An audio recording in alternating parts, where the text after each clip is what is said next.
Boa noite. Que bom estar aqui. Estar aqui representa a conclusão de um trabalho que começou ano passado, quando me convidaram para vir aos Estados Unidos. E após, sendo essa a 13ª palestra, esse trabalho se encerra, então fico tranquilo, né, de ter feito a minha parte dentro do possível para que isso acontecesse. E desde já também agradeço a todos que fizeram, obrigado. A sua parte também, de alguma forma, indo me buscar no aeroporto, tendo paciência comigo, né, tendo tolerância e tendo carinho e afeto, que foi o que mais recebi desde que cheguei até aqui. E fico feliz em saber que o nome do Sr. Eurípides Barçanufo foi citado aqui, porque a casa que eu frequentei por 2 anos era justamente uma fraternidade que eu tinha também como mentor. Então, é muito bom saber que estamos conectados de alguma forma, né, além do já habitual. Meu nome é Vitor, atuo como psicólogo, sou fundador do canal Mood, que é onde eu divulgo esses trabalhos que eu faço, e a pretensão é que ele cresça acima disso, mas por enquanto só tem material meu, e lá o material é todo gratuito, tá? São 4 estudos que eu faço online, dá para participar pelo chat no YouTube, 2 de livros de Joana de Ângeles da série psicológica, e o Evangelho e o Livro dos Espíritos de Kardec também. E o livro também está disponível gratuitamente em PDF, porque não é possível tê-lo fisicamente, mas o direito autoral dele eu também quebrei, então quem achá-lo pode copiar, pode fazer à vontade, porque não tem pirataria. Desmascarando a vaidade. Desmascarando a vaidade porque as noções, né, muitas vezes a imagem que nós temos, as figuras que nós utilizamos para definir alguns conceitos, elas vão ficando tão viciadas que nós paramos de pensar sobre elas.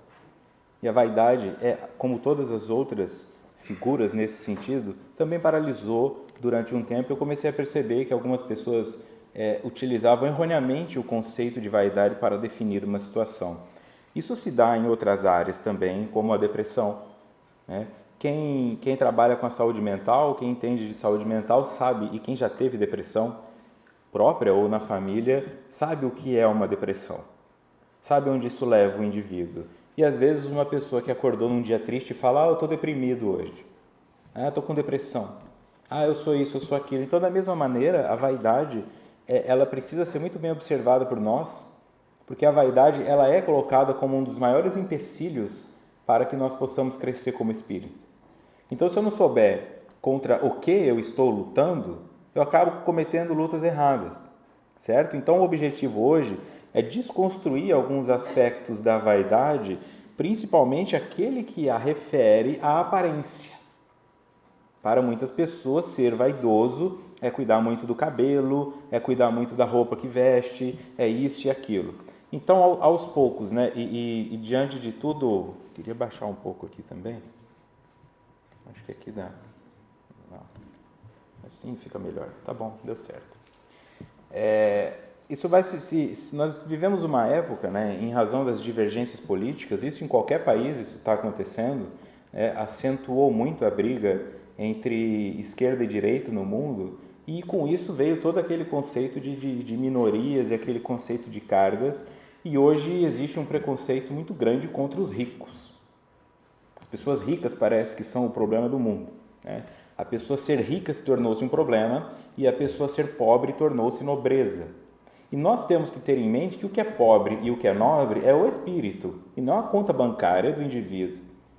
Se nós ficarmos com essa mentalidade de que certos indivíduos têm que ser atacados e certos indivíduos têm que ser defendidos, nós estamos nos colocando à frente da justiça divina, nós estamos anulando a causa e efeito e não respeitando o que cada um está acolhendo segundo as suas obras. Quem está numa pobreza, por algum motivo merece estar nessa pobreza ou escolheu estar nessa pobreza. E tanto a riqueza quanto a pobreza material são apenas provas que nós temos que passar.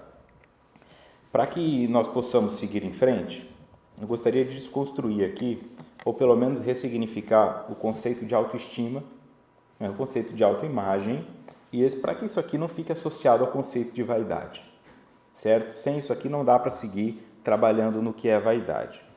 Então, para algumas pessoas, o conceito de autoestima é sentir-se bonito.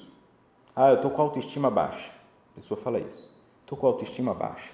não estou me sentindo bonito, não estou me sentindo inteligente, eu estou sentindo que ninguém gosta de mim. Então, assim, isso não é autoestima baixa, isso é autoimagem distorcida ou isso é sentimento de inferioridade. A autoestima é o quanto eu cuido de mim, o quanto eu estimo o meu corpo físico e a minha saúde mental. Se você sente uma dor, mas não procura um médico porque não quer gastar dinheiro, você tem baixa autoestima. Fica claro isso? Porque se você tem um animal de estimação e o seu animal começa a sentir dor, você o leva no veterinário. Se você não o leva, você não o está estimando. Ele é um animal de estimação. Se você não dá banho, o pelo fica todo enrolado. Se você não tira o carrapato, ele adoece. A autoestima, então, é o quanto eu cuido deste veículo físico de maneira a levá-lo ao médico, de maneira a higienizá-lo, de maneira a fazê-lo dormir direito, de maneira a alimentá-lo bem. O indivíduo pode estar, então, não aparentando uma beleza vaidosa, no que nós chamamos vaidade, ou seja, não está preocupado com a roupa que ele está vestindo, não está muito preocupado com a aparência dele, mas ele cuida direito da higiene, então ele tem autoestima. A outra pessoa pode estar com uma roupa de marca, pode estar com o cabelo penteado, pode estar com tudo certinho, mas internamente a sua casa está uma bagunça, os seus trabalhos estão todos atrasados, ela está tendo que mentir para os seus patrões que vai entregar, que não vai entregar o trabalho. Isso é baixa autoestima. Tendo isso em mente, eu separo uma coisa da outra. Porque a aparência ela é uma consequência da autoestima. Se eu tenho autoestima em nível excelente, eu escovo meus dentes, eu durmo direito, então, por consequência, eu tenho uma aparência boa. Se eu tenho baixa autoestima, eu não faço essas coisas, então meu dente vai cair, o meu cabelo vai ficar todo encebado, eu vou começar a andar com roupas rasgadas, então é uma consequência e não o que define a coisa em si. Quando eu digo que uma pessoa é vaidosa, pura e simplesmente porque ela se preocupa com a aparência, eu estou cometendo um erro, porque não é isso que é vaidade. Como qualquer outro sentimento, em tudo na nossa vida, nós podemos ter compulsões e obsessões. Tem gente que tem compulsão por café, por chocolate, por falar da vida dos outros. Tem gente que tem compulsão por série da Netflix. Compulsão. E algumas pessoas têm compulsão por comprar roupa e por se vestirem bem. Mas isso não é vaidade. Tá claro? É importante isso ficar muito claro para nós, porque senão nós vamos punir as pessoas que estão na prova da riqueza e nós vamos punir as pessoas que estão na prova da beleza. E são provas. Eu tenho que aprender o que fazer com isso. Eu tenho que utilizar esse poder que a sociedade me dá para fazer alguma coisa de positivo. Se todos nós fôssemos pobres, quem geraria emprego? Se todos nós fôssemos ricos, quem faria os trabalhos que ninguém quer fazer? Então é nesse coletivo que nós existimos, nesse coletivo que a justiça se manifesta. Então, a hora que eu olho para uma pessoa que chega toda aparentada, está com uma roupa cara, está com uma bolsa cara, isso e aquilo, eu falo, olha só que pessoa vaidosa, eu já estou cometendo um erro. Desmascarar a vaidade é entender, autoestima é o quanto eu me amo. Se você come muita fritura, você tem baixa autoestima. Se você não faz uma caminhada para ajudar a tua circulação, você tem baixa autoestima. Se você vai dormir 1h da manhã e acorda 5, você tem baixa autoestima. Você se estima pouco. Se você permite que as pessoas sejam mais importantes para você do que você mesma, você tem baixa autoestima. Tem mãe que faz tudo pelo filho, faz tudo pelo marido, faz tudo pelo vizinho, mas por si deixa para depois. Os filhos estão lá com roupa nova, ela está com a unha quebrada, está descabelada. Isso é baixa autoestima. Então se eu começo a definir isso com clareza, eu vou vendo que não é bem por aí. O sentimento e a referência do que nós chamamos humildade não significa andar por aí com roupas de trapo e sem maquiagem, porque isso refere que eu sou humilde. Não é isso. Humildade é compreender qual é a minha necessidade. O que importa para nós eu tenho que olhar no espelho e me sentir bem. E tem gente que só se sente bem quando está maquiada. E tem gente que só se sente bem quando está com um corte de cabelo certinho. E a pessoa tem que sair daquele jeito de casa. E tem gente que só se sente atraída por essa ou aquela pessoa. Nós temos que ter esse respeito e compreender que isso não é vaidade, que isso não é arrogância, que isso não é orgulho. Que eu posso ter orgulho morando numa favela e eu posso ser humilde morando numa mansão. O que vai definir o aspecto é o que está dentro de mim e como eu enxergo o outro. Como eu enxergo o outro e como eu trato o outro define se eu sou humilde ou se eu sou arrogante. Então ninguém é obrigado a gostar da outra pessoa só porque ela é como alguns têm imposto. Ah, você não pode escolher a pessoa pela aparência dela, você não pode escolher a pessoa pelo peso dela, você não pode escolher a pessoa pela estatura dela. Pode, porque é o que te agrada aos olhos. E o que te agrada aos olhos dentro da sua limitação é o que vai interessar. Então eu não posso ficar achando, né? Supondo que eu esteja 25 quilos acima do peso, já estive, agora que eu estou conseguindo reduzir, mas se eu estivesse 25 quilos acima do peso, encontrasse uma pessoa e falasse, olha, estou afim de você, e ela falasse assim, não, eu prefiro homens musculosos, eu não ia poder culpá-la por isso. Eu não ia poder sair fazendo textão no Facebook reclamando que os valores da sociedade estão alterados. É um direito dela. E é um direito meu falar, mas tudo bem, eu estou bem 25 quilos acima do peso, não é a sociedade que vai me dizer que eu sou inferior por conta disso. Então, está tudo em nós, tudo vai se referenciar por aquilo, pela forma como enxergamos as situações. Para começar, vamos definir o que é vaidade em termos analíticos, né? Característica daquilo que é vão, que não possui conteúdo e se baseia numa aparência falsa, mentirosa. Ideia exageradamente positiva que alguém faz de si próprio. E aqui acrescento, ideia exageradamente negativa também. Tem gente que é vaidoso de forma inversa. Já conhece uma pessoa assim, que você fala que está com uma doença, ela fala que está com 3? Você fala que uma coisa deu errado na sua vida, ela fala que o nascer já foi errado na vida dela? É vaidoso. Porque ela faz uma ideia exagerada de si. Eu entendo, então, que os polos, eles são espelhos em um mundo que é circular. E quando eu falo mundo, eu estou falando de universo. Por isso que o karma, né? Por isso que a causa e efeito é possível. Porque tudo aquilo que eu lanço volta para mim. Então, nós estamos em um universo que traz de volta. Nós estamos em um sistema que é circular, de alguma maneira. Quando uma pessoa não consegue ser a primeira da lista, ela quer ser a última. Porque sendo a última, eu consigo ser notado. Quem tem filho, né, teve vários filhos, ou teve vários netos, ou é professor, dá aula para vários alunos, e já está aí há 15 anos dando aula, sabe, os alunos dos quais você se lembra são os melhores e os piores. O pior aluno para quem você deu aula, você se lembra o nome, o sobrenome, o nome da mãe, lembra de tudo. E o melhor aluno também. Aqueles outros que tiravam 7,5, 6, 5, A, C, ficavam ali na média, muitos passaram desapercebidos. Isso é a noção. Então o indivíduo pensa, bom, ninguém está me olhando porque eu não consigo ser o primeiro, então eu vou ser o bagunceiro, eu vou pôr fogo, eu vou soltar bomba, eu vou falar mal, eu vou causar, porque aí eu me defino. Então eu chego para a pessoa e falo, estou com um problema no meu relacionamento. E eu que nem relacionamento tenho. Eu quero ser o último da fila, ela fala, não, o último da fila sou eu. Se chegar alguém atrás de mim, eu vou atrás da pessoa. Porque se eu não for o último da fila, eu não consigo me sentir importante o suficiente para que as pessoas tenham pena de mim. E isso é vaidade. Pessoa que lamenta muito é vaidosa. Pessoa que se queixa muito é vaidosa. Sabe onde eu encontrei vaidade em níveis altíssimos? Em moradores em situação de rua. Vaidosos alguns, mas muito vaidosos. Vaidosos a um ponto de não aceitarem saírem daquela condição.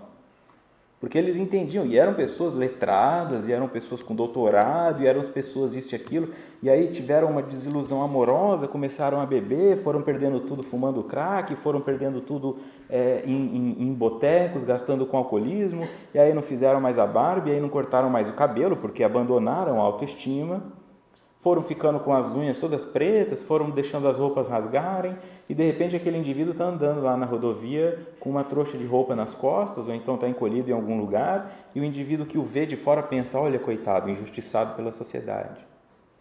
E aí você vai conversar com ele, vem cá, eu te ajudo, eu te dou uma nova chance. Eu não quero uma nova chance, porque o mundo vai me ferir de novo. É vaidoso. Não quer se levantar. Você oferece alguma coisa para ele, ele não quer. Ele está lá pela vaidade. Assim, é tão difícil para ele compreender que nós precisamos uns dos outros para viver que ele prefere ficar sozinho, catando lixo ou passando frio do que ter que conviver com outros seres humanos. Isso é vaidade. Aquele aspecto que você percebe na pessoa é vaidoso. E às vezes tem uma outra que está toda maquiada, está toda bonita, mas internamente já está planejando o suicídio. Esta realmente precisa de ajuda, mas o meu olhar olha para ela e pensa, olha só que pessoa bem-sucedida, usando uma roupa cara, usando uma maquiagem cara, deve ser super feliz. Essa ilusão é construída em nós. Então, quando eu quero chamar a atenção, sem me dar conta inconscientemente, eu começo a fazer isso. Eu vou reclamando, eu vou deixando de fazer a barba, eu vou deixando de fazer a unha, eu vou deixando de cuidar do cabelo, para ver se alguém percebe que eu não estou bem. Porque é muito difícil uma pessoa que você olha e aparentemente está bem vestida falar para você, eu estou sofrendo. Normalmente ela é vítima de bullying. Sofrendo? Queria eu estar sofrendo no seu lugar. Queria eu estar sofrendo os seus problemas. Uma dificuldade muito grande, né? de perceber o que para o outro é um sofrimento. Então, característica daquilo que é vão, que não possui conteúdo e se baseia numa aparência falsa e mentirosa. Se eu preciso mostrar que eu estou bem, me vestindo bem, para que vocês gostem de mim e não entendam que eu estou passando por problemas, isso é vaidade. Fica claro? Só que se eu me visto bem, porque eu preciso me vestir bem, para que eu me aceite no espelho, mas se for necessário, eu tiro meu sapato, eu ando descalço, eu sento com você na sarjeta e eu não me importo de depois lavar essa roupa caríssima, então eu não sou vaidoso. Vaidade não está na maneira como eu me visto e nem em quanto dinheiro eu tenho. No livro Vinha de Luz, capítulo 84, Somos de Deus. Emmanuel, através de Chico. A vaidade ergue-nos falso trono de favoritismo indébito, buscando afastar-nos da realidade. Aqui começa a ficar mais claro o que é vaidade de verdade. É este favoritismo indébito. E eu fiz um teste lá onde eu moro por 6 meses. Comecei a reparar algumas coisas e eu falei, não, isso aqui por enquanto talvez o meu olho esteja treinado para enxergar isso, então eu vou fazer disso uma verdade. E durante 6 meses eu observei, todas as vezes que eu via um carro estacionado em vaga de deficiente ou em um local proibido, eu dava uma olhada em que tipo de carro era. E após 6 meses observando isso, eu percebi que 90% das vezes era um carro importado. Qual a relação disso? É a relação do indivíduo que está acostumado no trabalho dele a ter um elevador privativo, a ter uma sala privativa. Então, quando ele tem que sair para a sociedade e disputar a vaga com o Fusca, com a Brasília e com o carro velho, ele não aceita. Porque ele acha que ele pode. Porque ele acha que todos os favores que ele tem na vida devem se estender a tudo. Então, naturalmente, o comércio e o mercado vai fazendo isso de uma forma que as pessoas acreditem. Você tem um banco e aí você tem um outro banco que é o Prime. Só entra aqui quem tem um pouco mais de dinheiro. Você não precisa entrar com os outros.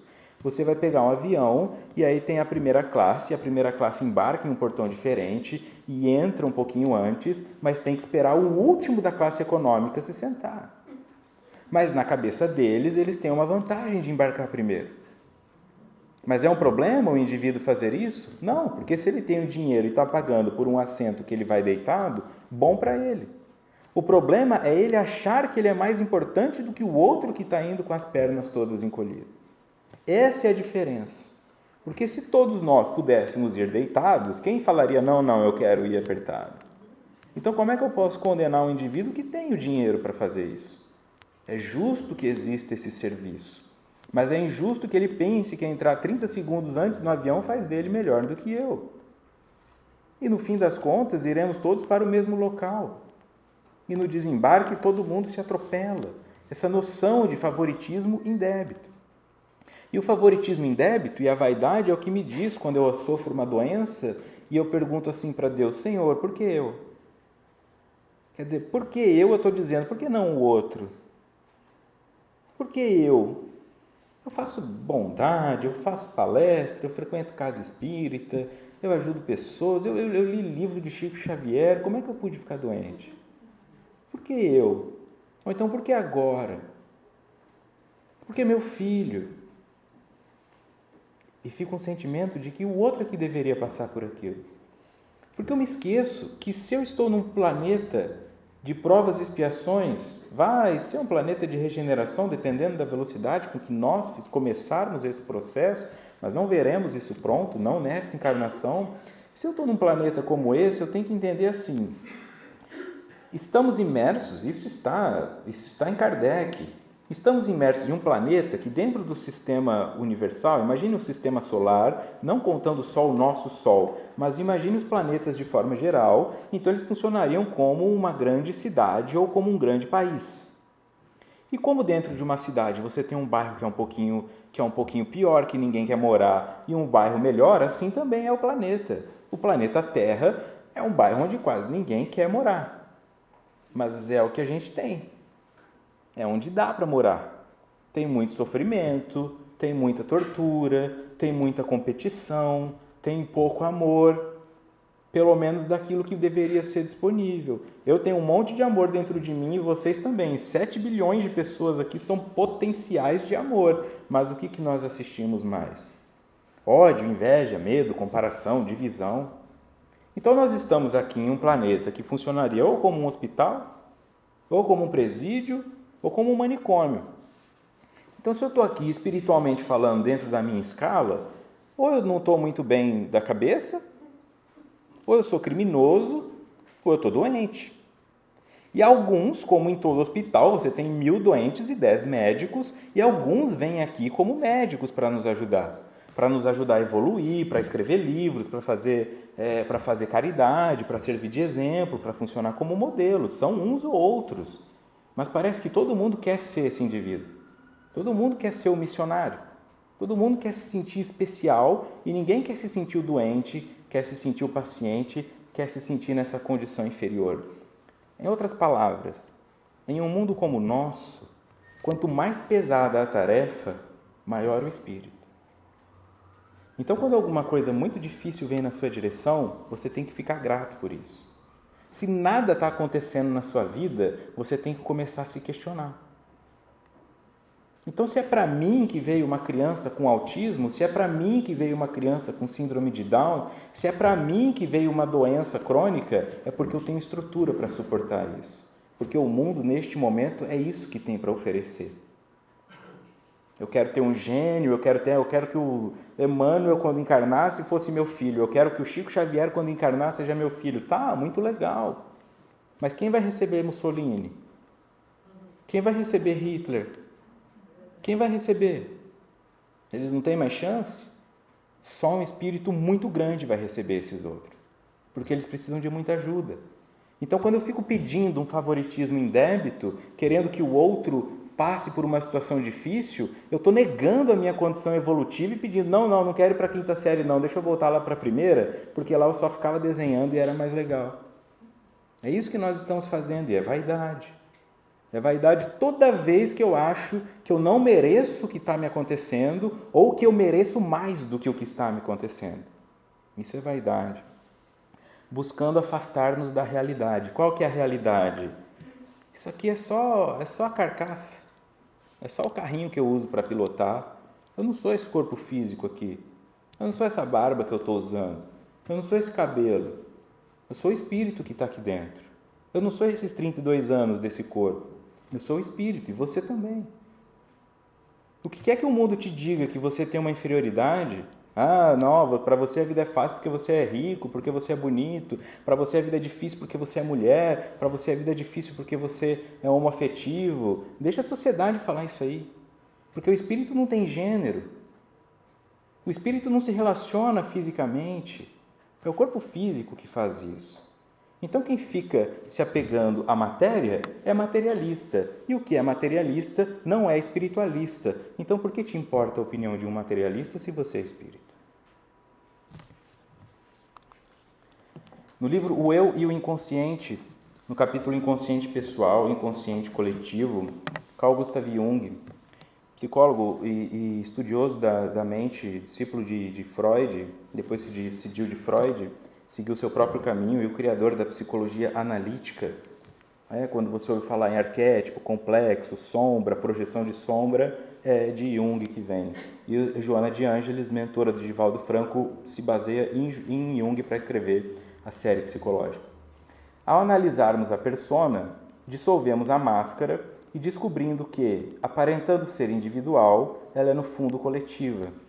Então isso que nós chamamos persona na psicologia analítica é a imagem que eu tenho que projetar para sobreviver a determinada área da sociedade. Então, se você quer ser bem recebido em um centro espírita, você tem que chegar aqui como se fosse uma pessoa boa. Você não pode chegar aqui cheirando cigarro, você não pode chegar aqui cheirando álcool, senão você não vai ter jeito de crescer aqui dentro. Você vai ficar sempre na condição de alguém que tem que estar sendo tratado. Mas será que não tem nenhum dirigente que fuma escondido? Será que não tem nenhum dirigente que bebe escondido? A pergunta é retórica, porque eu conheci alguns que o faziam. Só que tinham que fazer como dirigente, faziam muito bem, mas não poderiam fazê-lo se descobrissem que fumavam um cigarro quando terminava o trabalho. Então, o que eles tinham que montar? Uma persona.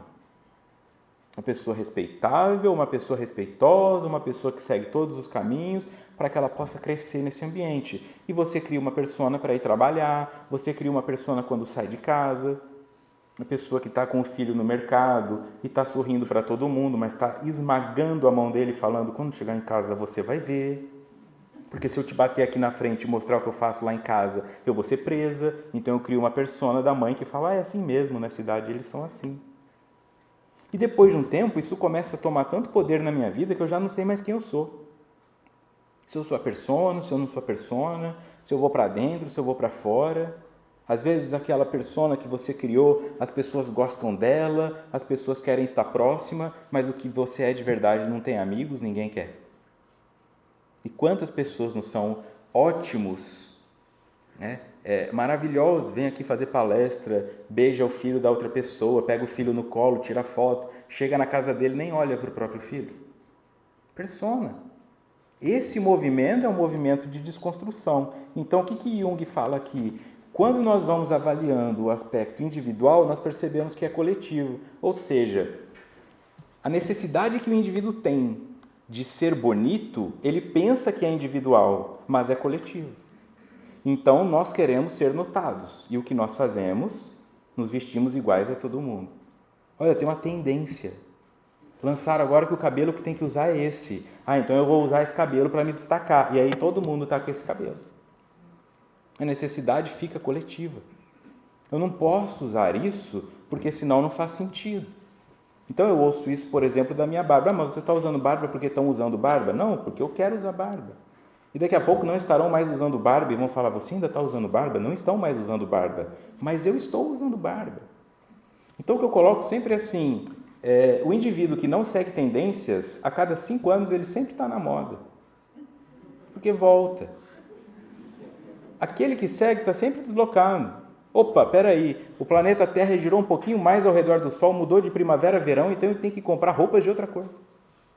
Coleção primavera-verão. E aí a pessoa vai e são as mesmas roupas para todo mundo. O mesmo corte, o mesmo estilo, só muda a estampa. Então nós temos a sensação de que estamos nos destacando, mas na verdade estamos nos anulando. E quem não segue essa tendência, olha que rebelde, olha essa juventude, ai meu Deus, sente-se deslocado. Então esse movimento fica claro agora. No Livro dos Espíritos, capítulo 10, item 6, fatalidade. Pergunta 863. Os costumes sociais não obrigam muitas vezes o homem a seguir um caminho errado? Resposta: são os homens que fazem os costumes sociais e não Deus. Se a eles se submetem, é que lhes convém. Não tem tendência. A moda espiritual, qual que é a moda no nosso lar? É aquele povo vestindo uma roupa branca. Porque tem que ter uma aparência para nós, porque na verdade nem aquela aparência tem, seriam apenas focos de energia. Mas se eu desencarno e vejo um foco de energia falando comigo, eu acho que eu estou maluco. Então eu tenho que encontrar alguém que me pareça ser humano para que eu possa confiar no indivíduo. E se ele se parecer com a mãe que eu tive na vida anterior, melhor para mim, eu confio mais. Mas na prática não é aquilo. Na prática não é a forma do perispírito que define o espírito, é a energia que ele vibra. Nós ainda estamos habituados a dar um valor no que os nossos olhos enxergam, então eles se mostram daquela forma. Então como que eles precisam se vestir? Tanto faz. Porque nós ainda temos, olha, está mostrando um pedaço da coxa, meu Deus, é corpo. Nós definimos que certas áreas do corpo físico podem ser mostradas ou não, 3 centímetros acima disso é vulgar. Cobriu aquilo ali, tudo bem. Aí tem algumas religiões que querem cobrir tudo. Não, estão sendo oprimidas.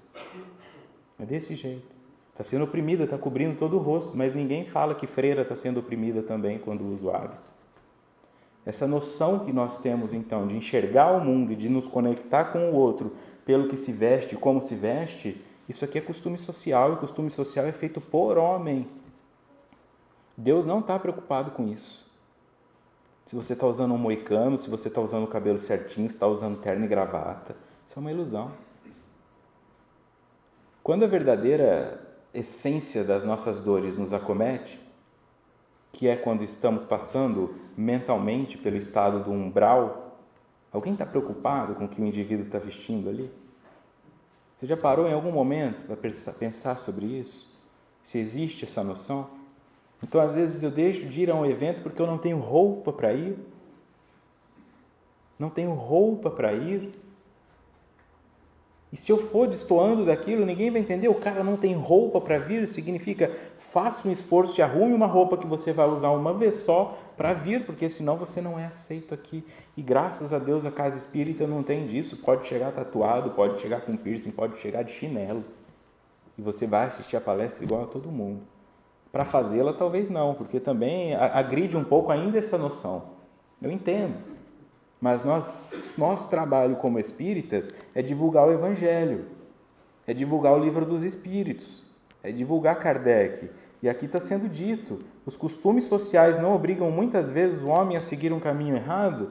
Não, porque Deus não construiu o costume social. E você tem jovem cometendo suicídio por causa do costume social que diz que tem que ser magro, que diz que tem que ser hétero, que diz que tem que ser isso ou tem que ser aquilo. Isso não é de Deus. E eu desconstruo sempre aquele ditado que diz que a voz do povo é a voz de Deus. Eu discordo, porque está na Bíblia que alguns passarão pela porta larga e outros pela porta estreita. Portanto, a voz do povo é oposta à voz de Deus. Porque a voz do povo é sempre a maioria, e a maioria é o caminho mais fácil. É na dificuldade e na minoria que você escuta a voz de Deus. É na porta estreita. E voluntariamente são poucos os que escolhem a porta estreita. São poucos, mesmo os que fazem. Eu vou fazer caridade. Vai fazer caridade? Vou, mas tem que ser sábado às 4 da tarde. Se for domingo às 5 da manhã, eu não vou porque está frio. Eu vou ajudar pessoas em situação de rua, que dormem na rua e vivem na rua 24 horas por dia. Mas eu só vou lá quando estiver quentinho. E é isso que nós fazemos. E essa é a porta estreita. Na minha cabeça eu estou fazendo bem, e estou, porque o indivíduo vai receber, mas para o meu espírito, é o que nós no tratamento da dependência química chamamos de escolher boia. Quem está se afogando não escolhe boia. Imagina o seu navio naufragando e alguém te joga uma boia laranja e você fala, não, manda uma azul. Manda uma azul da Calvin Klein, porque essa laranja aqui, eu não sei que marca é. Quem está se afogando não escolhe boia. Quem está com frio não escolhe cobertor, quem está com fome não escolhe menu. Então, se eu estou na condição de fazer uma caridade e estou escolhendo em que momento fazer isso, agora não, deixa daqui a pouco, mesmo que eu tenha recursos, então eu não estou desesperado o suficiente ainda com a dor do outro. E ainda não entendi que a dor do outro é a minha. Sou eu que estou passando frio na pele do outro. Sou eu que estou passando fome no estômago do outro. Sou eu. Porque se eu não desenvolver empatia, agora que eu não preciso, eu terei que desenvolver na urgência. E aí é muito mais difícil. Então, desenvolva agora que você pode. Sai da sua zona de conforto um pouco, porque isso vai te fazer bem. Não é para não te punir. Não, senão eu vou ser punido. Esquece, Deus não vai te punir nunca. Deus é amor. Deus nunca vai te punir. Nunca te puniu. Nunca. Sempre te convidou a crescer um pouquinho mais para sair deste planeta que é hospício, cadeia e hospital, para que você possa, ou pelo menos, mudar o seu status de paciente para curador. Só que o curador não tem tempo. O curador está em plantão. Ninguém escolhe a hora de ter um ataque cardíaco. É às 3 da manhã. E se nenhum cardiologista quisesse atender, como ficaria? Não, eu só vou às 7 horas porque 3 é muito cedo para mim. E como que é para o mundo espiritual, já que o espírito não tem coração, não tem pulmão, não tem nada disso? O espírito tem angústia, o espírito tem tristeza e o espírito tem medo. É urgente também. É urgente amar o teu filho. É urgente resolver o seu casamento. Seja continuar, seja terminar, mas resolvê-lo. É urgente cuidar da tua saúde. É urgente se amar. Não vai dar tempo de fazer isso depois. Vai ficar sempre aquela sensação, por que eu não fiz isso antes? Já deve ter tido algum momento da sua vida em que você relutou para fazer algo e depois que fez pensou, por que eu relutei tanto? Ou você ficou relutando para ir numa situação e depois que estava lá pensa, nossa, semana que vem eu venho de novo. E semana que vem volta a relutar. Se esquece. São os homens que fazem os costumes sociais e não Deus. Se a eles se submetem, é que lhes convém. Continuando. Ninguém lhes pede conta desse sacrifício feito à opinião geral, enquanto Deus lhes pedirá conta do sacrifício feito à própria vaidade. Mas eu fiz isso porque a sociedade não interessa. Não tem valor, é isso que está dizendo. Não conta no teu currículo espiritual, não conta na meritocracia do Espírito, não vale absolutamente nada. Também está lá no Velho Testamento, aquele que busca a recompensa na terra, terá na terra, e aquele que busca no céu, terá no céu. Então, se a recompensa para você é que as pessoas olhem e falem, olha que roupa bonita eu tenho, ou então, olha como eu sou uma pessoa importante, então, quando a pessoa te elogiar, acabou, está pago, você não tem direito a mais nada. Quando você percebe que o teu movimento é estando bem vestido, estando mal vestido, mas estando numa conduta retilínea de amor próprio, de cuidar de si, de reduzir a sua alimentação excessiva, de melhorar teu sono, de fazer uma atividade física, de buscar relacionamentos saudáveis, então, por natureza, você angaria méritos e angaria fundos, onde realmente importa. Algumas pessoas vão desencarnar na pobreza, mas é na pobreza do espírito. Então, imagine que tudo que eu estou fazendo de bom está ficando na minha conta bancária lá do mundo espiritual, para que depois eu possa usar isso como mérito para decidir, por exemplo, algumas coisas. Que experiência eu quero passar, com quais pessoas eu quero conviver, eu vou ter alguns direitos sobre isso. E o que me dá esse mérito é o que eu faço agora. O que seria, então, o sacrifício feito à própria vaidade? Reitero um ponto que eu sempre toco. Sacrifício vem de sacro ofício. Sacrifício é um ofício sagrado. É quando Deus diretamente te emprega numa função. É Deus te dando um emprego. Sacrifício é algo que deveria ser buscado, mas nós temos uma noção de que sacrifício é ruim. Eu vou fazer um sacrifício para emagrecer. Por que eu vou fazer um sacrifício para emagrecer? Porque é um sacro ofício cuidar do meu corpo. E é materialismo deixá-lo ir. É sagrado, conta para Deus. Conta para o meu espírito. Num mundo evoluído, que não é o nosso caso ainda, mas estamos chegando lá. Quando alguém vem aqui em cima e fala, pessoal, eu tenho aqui uma oportunidade de um sacrifício bem difícil. Quem quer fazer? As pessoas têm que fazer senha, porque todas querem. No planeta Terra, o pessoal olha para baixo, o professor fala, alguém quer participar da aula? A pessoa já olha para o chão, já olha para o celular.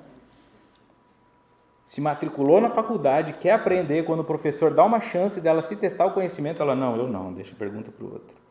E nós fazemos isso com Deus o tempo todo. Quem quer uma oportunidade aqui de lidar com uma situação difícil? Hoje não dá porque eu estou com pressa. Em agosto eu vou estar um pouquinho mais livre. O sacrifício é uma bênção. O sacrifício é Deus dizendo, eu confio em você o suficiente para te dar uma tarefa que vai mudar o mundo, mesmo que seja só o teu. Vai mudar a forma como você enxerga a si. Então, qual que é o sacrifício feito à própria vaidade? É quando eu abro mão de achar que eu tenho um privilégio, é quando eu abro mão de achar que eu mereço mais do que você e permito que a justiça se faça. É quando eu oro pedindo que as coisas aconteçam para que o melhor vença, não eu. É isso que eu vivencio. E os indivíduos, até em ambientes esportivos, você assiste qualquer competição esportiva e aí as duas torcidas estão lá fazendo orações assim. Vai para o futebol, está tendo troca de pênalti, uma torcida de um lado está rezando, o cara está rezando, o outro está rezando. E o que o indivíduo está pensando? Se eu rezar mais forte, Deus faz meu time ganhar? É isso. Dificilmente o indivíduo está orando, Senhor, que aqueles que trabalharam mais e que mereçam esse título o conquistem. Isso é fazer um sacrifício à própria vaidade. Isso é fazer um sacrifício. Senhor, que o árbitro do campeonato de natação seja justo e que o melhor vença, mesmo que isso signifique meu filho ficar em último. Aí você leva ele para tomar um sorvete, ensina ele a ficar feliz pelo outro, mas o que a pessoa pensa, vai filho. Aí o filho não ganha, olha para a mãe está assim, chateada, triste, ou falando mal do menino que ganhou. Mas também os pais dele dão tudo para ele, treina com os melhores equipamentos. Isso é vaidade. Fazer um sacrifício à vaidade é se pôr nessa condição. É ver uma pessoa aqui fazendo uma palestra e não ficar julgando ela se você nunca veio aqui fazer uma. É torcer para que dê certo, porque se der certo, você vai sair com um conteúdo bom. Se der errado, você perdeu seu tempo vindo até aqui. É essa oração de envolver. É torcer para que a casa esteja lotada, porque a casa estando lotada, todas as pessoas podem semear mais longe, e não torcer para que esteja vazia para você não ter ninguém ombro a ombro com você. Isso é sacrifício à própria vaidade. Isso é abrir mão do que o teu desejo quer e se colocar numa posição de entender que o outro também quer. Todos querem ser o primeiro da fila. Cabe a mim a justiça de sê-lo. Eu cheguei primeiro? Então eu sento primeiro. Eu cheguei depois e o indivíduo já está pegando comida no buffet, então eu vou pôr minha bolsa aqui na mesa e depois ele que se vire. Isso é vaidade. Isso é vaidade. Nós guardamos lugar, nós guardamos assento. Isso é vaidade. Porque quem tem que sentar na frente é quem chegou primeiro. Porque se esforçou para vir primeiro, porque vai ficar mais tempo aqui sem fazer nada. Então eu permito que se eu cheguei na última hora, eu sento lá no fundo, porque eu não sou melhor do que os outros. E se eu cheguei no restaurante e só tem uma mesa vazia, aquele cara que está pegando comida vai sentar nela, não eu. Isso é sacrifício à própria vaidade. E aí você projeta isso em qualquer outra situação que queira. O eu e o inconsciente, novamente, Jung. Deste modo, surpreendemos a pequena divindade humana em sua origem, o Deus geral personificado pela psique coletiva. Quando eu faço esse movimento de ir contra essa vaidade, eu surpreendo essa pequena divindade, que é uma divindade egoísta, que é uma divindade autoritária, que é que eu digo assim, o meu Deus é mais importante que o teu, seja pela religião, coitado dos católicos, ainda estão iludidos, coitado dos protestantes, ainda estão iludidos. Quando eu faço isso, eu já estou na vaidade. Achar que eu mereço mais porque eu sou espírita, né? O que eu oro, então? Olha, tomara que o padre fale uma mensagem que o indivíduo saia dali feliz, assim como eu saí hoje. Isso é sacrificar a própria vaidade, ao invés de fazer uma piada. Quando eu faço isso, este Deus que é personificado, as pessoas vão falar assim para mim, mas todo mundo faz. Não seja tonto não, põe lá, vai na frente, é só uma vezinha. Quando eu faço certo, as pessoas acham que eu estou fazendo errado. E vocês que vieram do Brasil e chegaram aqui nos Estados Unidos levaram tempo para se adaptar com isso. A sensação de que sempre vai dar errado. Esqueceu o vidro do carro aberto e já acha que vai chegar e não vai encontrar o carro. Aí chega lá, a bolsa está no banco, você fala, dei sorte. Não deu sorte, foi justiça. As pessoas entenderam que aquela bolsa é tua. Não é porque você cometeu uma falha que você merece ser punido por isso. Essa noção de que se caiu no chão não tem dono. Achei um celular aqui do meu lado, não tem dono. Tem dono, não é seu. Então permita que chegue ao outro o que é do outro e o que é seu chegará para você. Mesmo que signifique ser considerado maluco, maluca. Todo mundo fazendo errado e você querendo fazer certinho uma hora dessa. Uma hora dessa. Eu me lembro de ter sido chamado em uma empresa em que eu trabalhei. A diretora da empresa me chamou. E quando ela chamava, a pessoa sabia que viria fogo, enxofre, pranto e ranger de dentes. E eu fui. Olha, Victor, eu estou aqui para falar que você precisa mudar um pouco a sua conduta, porque você está muito certinho. Olha, você até botou o último botão da camisa, fica com esse jaleco fechado. Você está passando uma noção de muita seriedade. Aqui nós precisamos de um pouco mais de espaço. Está incomodando os outros funcionários. Olha a crítica que eu recebi. Eu falei, oi? Então, é esse o problema? Você faz tudo na hora certa, começa as reuniões certo, aí os pacientes estão reclamando que os outros começam atrasado. Bom, resultado, fiquei lá 4 meses. Maluco, louco. Como pode alguém estar querendo fazer as coisas do jeito certo? Você brasileiro querendo pontualidade? Não, aqui na Bahia a gente chega a 20 minutos, aqui no Rio a gente chega a 40. É esse o movimento.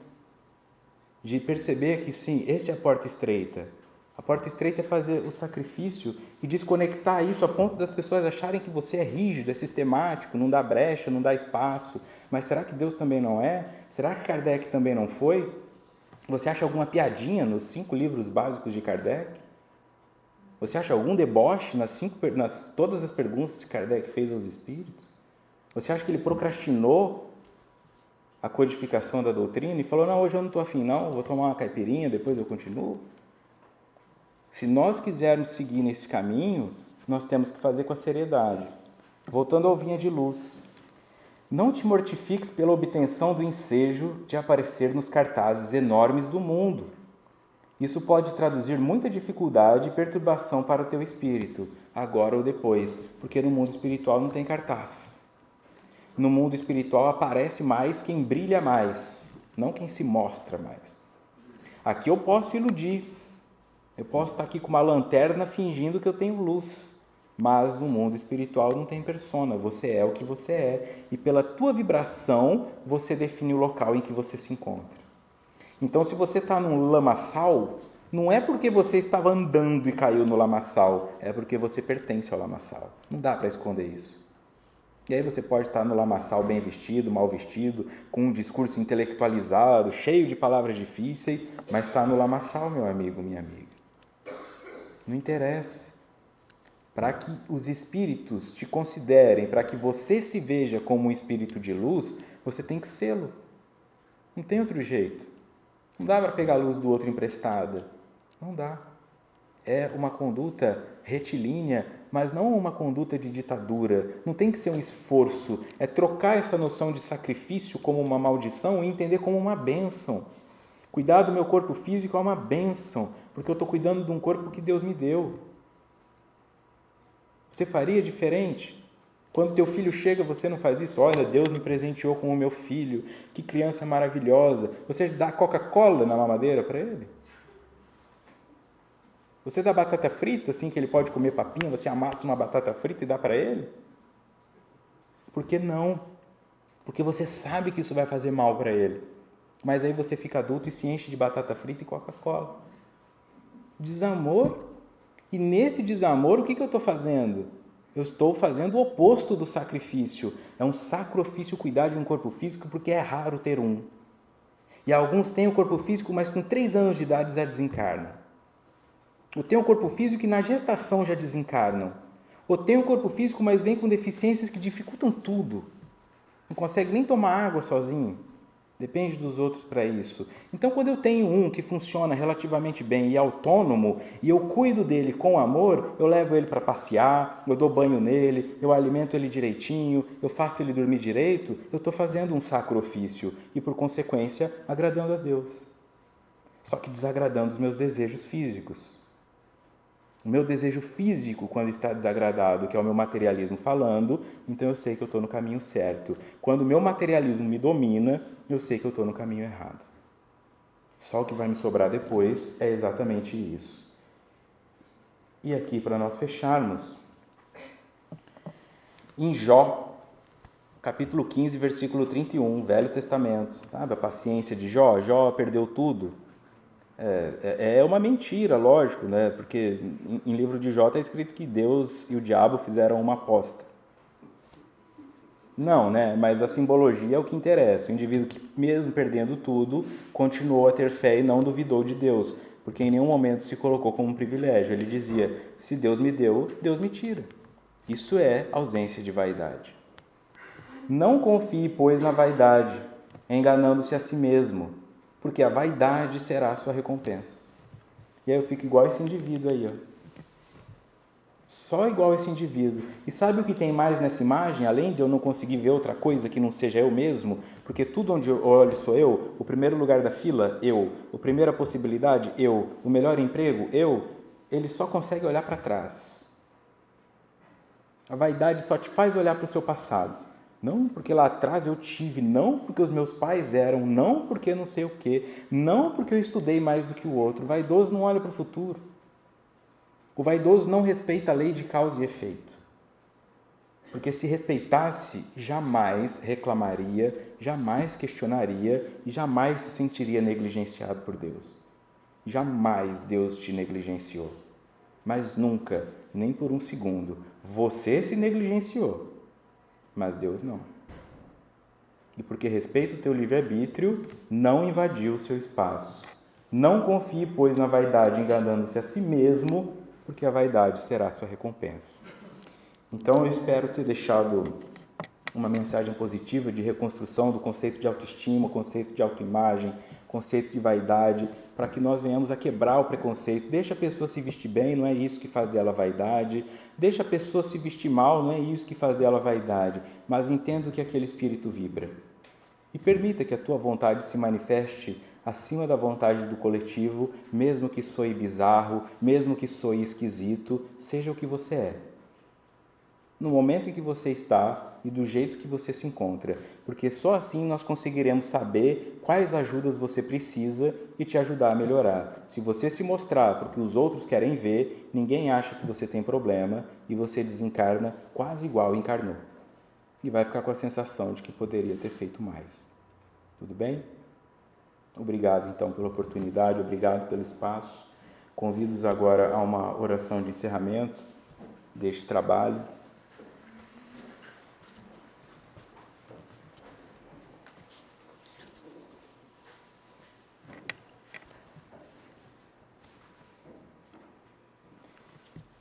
De coração para coração, de espírito para espírito. Abra esta prece, colocando aqui a gratidão por este momento, por essa oportunidade, compreendendo o benefício e o trabalho que aqui foi feito por todos os espíritos que trabalharam, encarnados ou desencarnados, para que esse momento acontecesse. E você, espírito imortal, que te trouxe até aqui numa manifestação de autoestima, numa manifestação de humildade, receba o que veio buscar. Aceite, dentro do seu coração, essas palavras. Palavras de alento, palavras de alívio. Não é a tua aparência, não é o teu dinheiro, não são as tuas posses. Não se sinta culpado por ter dinheiro. Não se sinta infeliz por não ter. Sinta-se privilegiado por existir. Sinta-se privilegiado por estar imerso em uma justiça que nunca dorme e que nunca é injusta. Sinta-se privilegiado por um Deus que é pai e mãe, que é masculino e feminino e que é puro amor. Olhe dentro de si, além dessa aparência que talvez te incomode, além deste corpo que talvez te incomode e além desse status social que talvez te incomode. Olhe lá dentro. Lembre-se do momento em que você clamou por uma oportunidade de se refazer. Lembre-se do momento pré-encarnatório, quando você agradeceu a oportunidade e não escolheu boias, e não escolheu os pais que queria vir, e não escolheu a cidade onde queria nascer, mas aceitou. Podem ter sido pais violentos, ausentes, pode ter sido uma cidade com a qual você nunca se conectou, mas olhe onde você está hoje.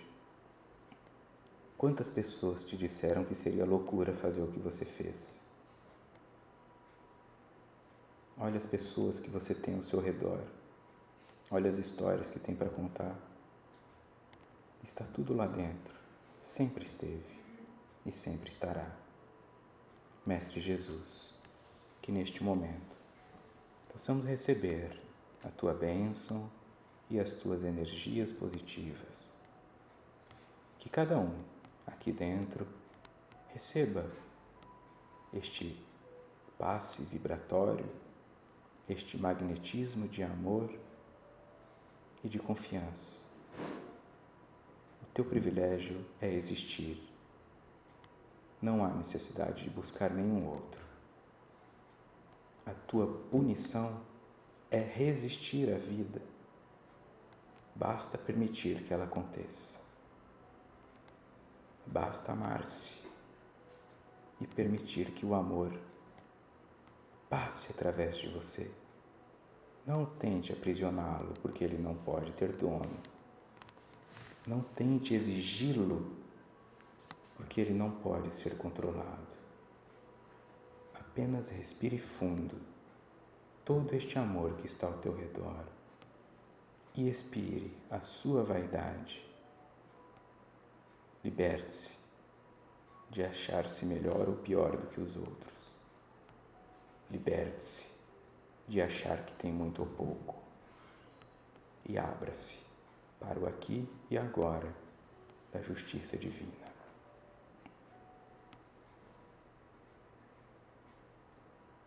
Que saiamos daqui melhores e mais conscientes do que entramos. Obrigado, mestres aqui presentes. Obrigado ao mentor, já velho conhecido, por mais esta oportunidade de congregação nas palavras do Cristo, de Kardec e do amor.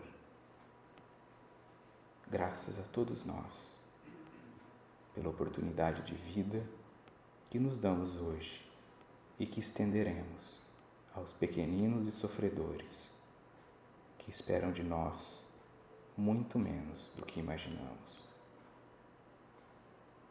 Que assim seja.